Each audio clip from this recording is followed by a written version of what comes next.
تعالى المحل ده شكل حاجاته حلوه. ما شاء الله. احنا عايزين شبشب كده كويس. ده حلو ده. بكام ده يا صاحبي؟ ده ب 3500 يا اخويا. حلو قوي ده. حلو. انا معايا 200. هو غالي شويه بس ماشي. انا محتاجه. انا 50 البسه انا وانت. ماشي يا عم. انا وانت ايه؟ انت مش هتجيب؟ لا انا هخش معاك في ده. انا هاخدهم سلف مش هشتري. والله؟ اه يا عم ماشي. بس انا الواحد، انت شوف لك واحد بقى. خد يا صاحبي. انت بتعمل ايه يا اخويا؟ ب 3500 تديني 350؟ انت سمعت؟ ليه يا صاحبي؟ ده في الاول وفي الاخر بنمشي بيه في الارض يا يعني. اخويا ده بريميوم كواليتي يا اخويا. ايه ده؟ ايه قراءتي؟ ايه ده؟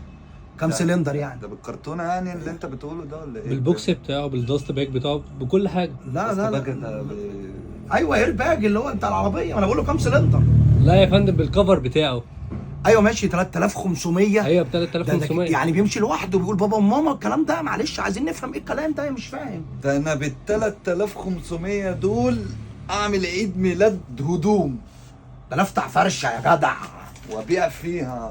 يعني هو شاف هو ده بيتحط له بنزين كام؟ مش فاهم. بيدي كلاكسات مش فاهم ايه ده. في بيجري لوحده بيمشي يعني انا اقف فيه كده وهو اللي يمشي؟ ما انا عايز افهم برضه الكلام كده. بقول لك ايه يا باشا، بقول لك ايه، يلا. مالناش حاجه احنا هنا. لا يلا مين اللي جابنا هنا؟ يلا ابويا. مش عايزين مش عايزين هنمشي حافين احسن. يلا ابويا. يلا ابويا. نمشي حافين.